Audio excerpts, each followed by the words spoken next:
Alright, guys, so the war in West Asia is dragging on, the Strait of Hormuz remains closed, the global economy is being held hostage. We are looking at a severe economic crisis. In this video, we'll be discussing the looming shortages of food, fuel, helium, sulfuric acid, etc. So, there is a lot to discuss in this video. Let us begin. So, guys, in the war so far, we have seen that Iran has used asymmetric warfare tactics. Iran knew it could not defeat Israel and the United States in conventional warfare, so it leveraged its geography to close the Strait of Hormuz, rendering it unusable. Iran has numerous small boats called Mosquito Fleet. These are armed. They carry rockets, machine guns, anti-ship missiles, drones, and naval mines. With their help, Iran has blockaded the Strait of Hormuz. It has militarized its coastline. So Iran is threatening to attack any ship that makes the mistake of crossing the Strait of Hormuz without Iran's permission. Due to this fear, ships are not crossing the Strait of Hormuz. Ships are stranded at sea. So what does it mean? Uncertainty has been created. A stagnant situation has developed. Consequently, we have seen oil prices rise. Ship insurance premiums rise. As oil supply shortages are being experienced, we have also seen global inventories shrink. Crude oil prices have already surpassed $110 per barrel. Many analysts believe that crude prices could even surpass $150 per barrel. Even $200 is possible. And we know if that happens, a global economic crash is inevitable. Because oil is the backbone of the global economy. The blockage of the Strait of Hormuz has disrupted 20% of global oil. Ship traffic from the Strait of Hormuz, which used to depart before the war, has declined by 95%. Shortages of petrol, diesel, aviation fuel, and other fuels are occurring, and this will impact almost every industry. Manufacturing, transportation, chemicals, logistics, everything is going to become costlier. Inflation is going to rise everywhere. Now, how do we measure inflation in India? With the help of CPI and WPI. CPI stands for Consumer Price Index. WPI stands for Wholesale Price Index. CPI measures how expensive life is becoming for the ordinary person, how expensive goods and services are becoming for the common man. WPI measures how expensive goods are becoming for producers and businesses. Now, what does average person spend on? Food, clothing, transportation, electricity, household items, education fees and medical expenses, etc. The average person spends on these daily goods and services. So CPI measures how much their prices have increased. The Reserve Bank of India decides its interest rates and designs its monetary policy based on this inflation which the common man experiences. For a healthy economy, the upper limit of the CPI is set at 6%. This limit should not be breached. In March, the CPI was 3.4%. In April, it rose to 3.48%. It is still below 6%. But if the crisis continues and inflation continues to rise, then even this 6% mark could be breached. In fact, oil shock first hits the WPI. After this, we gradually see the impact on the CPI. As we discussed, the WPI tracks how expensive things have become for businesses and wholesalers, like the fuel they need to buy, industrial goods, raw materials, metals, and chemicals. How much their prices have increased. What changes have occurred in prices at the producer level. The WPI measures this. Basically, it tracks the price increase that occurs before products reach consumers. Whereas CPI tracks the price changes at the retail level. How much the prices have changed once they reach consumers, the common man. So it is obvious that when fuel prices rise, the global supply chain is disrupted and raw materials become more expensive. The first impact will be felt at the producer level. Input costs for producers and businesses will increase. Manufacturing will become more expensive for them. Therefore, WPI is highly sensitive to global shocks because the entire supply chain becomes more expensive. So manufacturing costs increase. And we are seeing this. In March, the WPI was 3.88%. In April, it has sharply increased to 8.3%. Look at this massive jump. The CPI was 3.4% in March. It rose to 3.48% in April. But look at the jump in the WPI. In April, it reached 8.3%. Therefore, the impact of the oil shock is first felt in the WPI. After that, the pain gradually spreads to CPI. because the increased costs for businesses will eventually be passed on to consumers. Therefore, due to the crisis in the Strait of Hormuz, We'll soon see massive inflation. We should be prepared for that. Now, there is one more dangerous situation. When inflation rises, the RBI will have to step in. To combat inflation, the RBI will raise interest rates. When interest rates rise in any economy, growth slows down. Because when the interest rates rise, borrowing becomes more expensive. Taking loans will become difficult, expensive. So, what will it lead to? When loans become more expensive for businesses, this discourages investment. And consumer spending also decreases. This leads to an economic slowdown. Now, I mentioned that a dangerous situation will arise. That dangerous situation is that the economy is slowing down, growth is slowing, but the inflation is high. This combination of slow growth and high inflation is called stagflation. This is a very dangerous situation for any economy. This is the worst possible scenario because inflation is high, economic growth is stagnant, unemployment increases, and all this creates a very difficult situation for policymakers. It becomes very difficult for governments and central banks to handle this because three problems come together.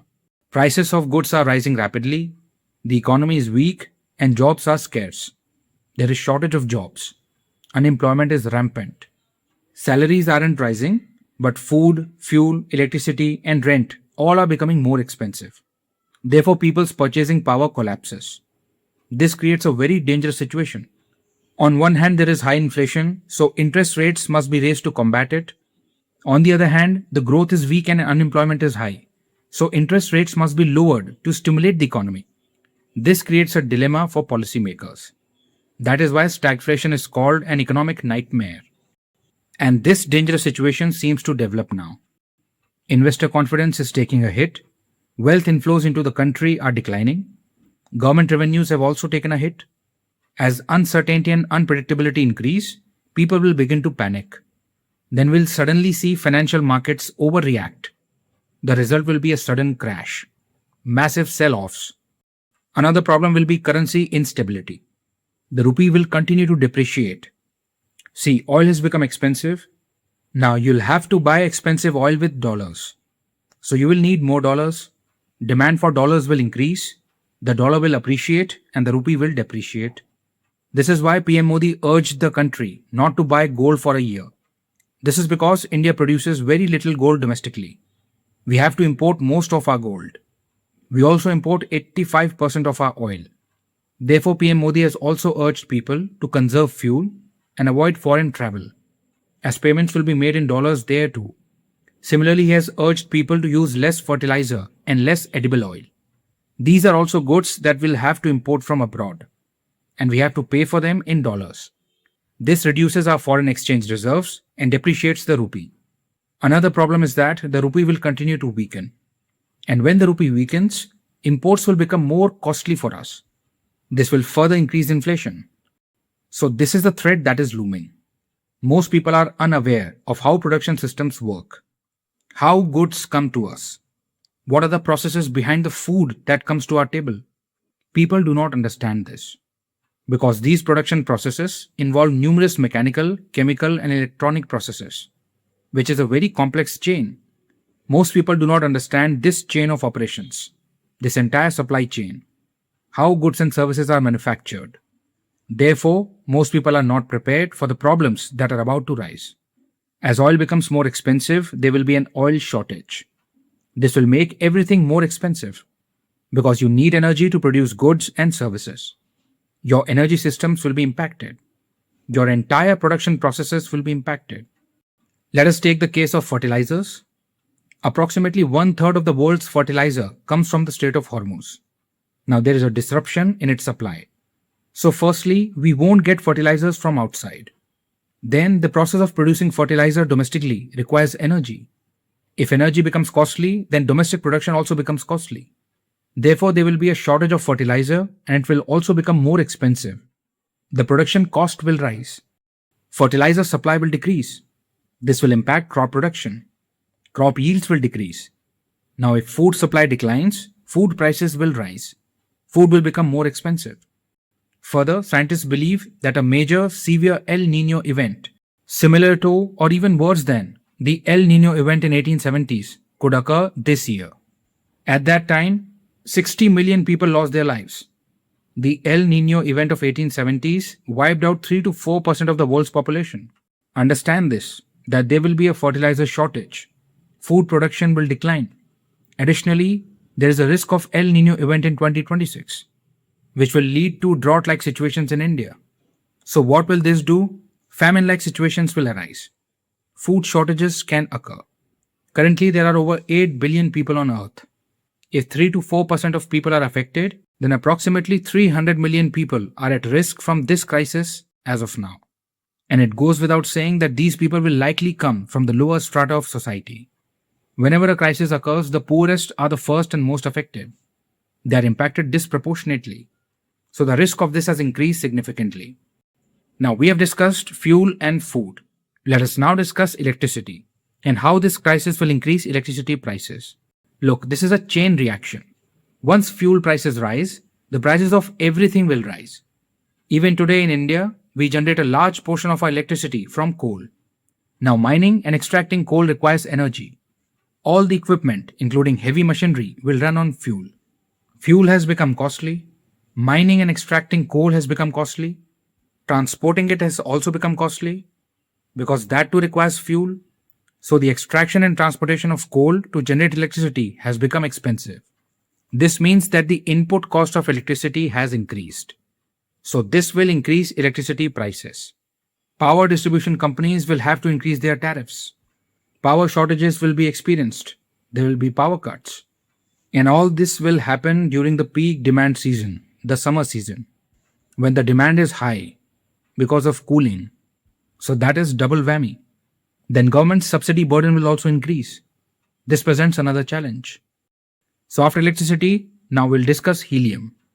Approximately 30 to 35% of the world's helium passes through the Hormuz Strait.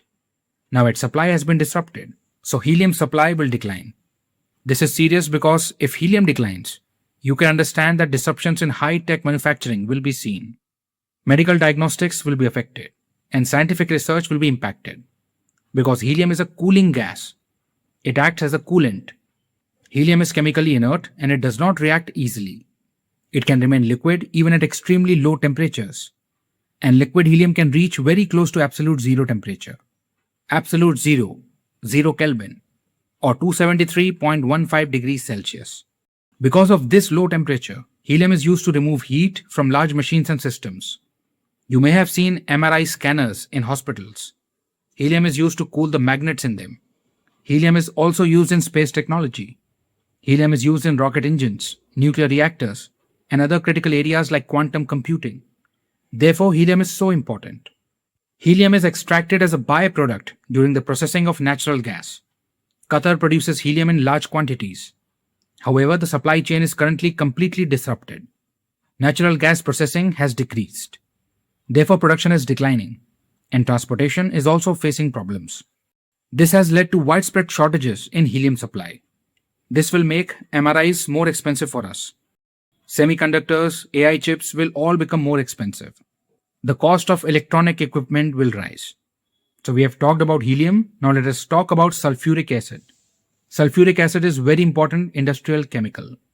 Sulfur dioxide is generated in oil refining and natural gas processing, and sulfuric acid is made from it. Sulfuric acid is used in fertilizers. It is used in batteries, semiconductors, and metal processing. Now that natural gas processing has declined, sulfur dioxide generation has declined. Consequently, sulfuric acid production has declined. Further, sulfuric acid plants are highly energy intensive, and there is an energy shortage. Shipping networks have broken down. So just like helium, transportation is becoming difficult, and production is also declining. Sulfur recovery, manufacturing, and transportation have all declined. So this will lead to a decline in industrial output across countries. Sulfuric acid is crucial in copper refining and copper extraction. The shortage of sulfuric acid has disrupted the entire copper supply chain. Copper is used to transmit electrical power. It is critical for electricity grids.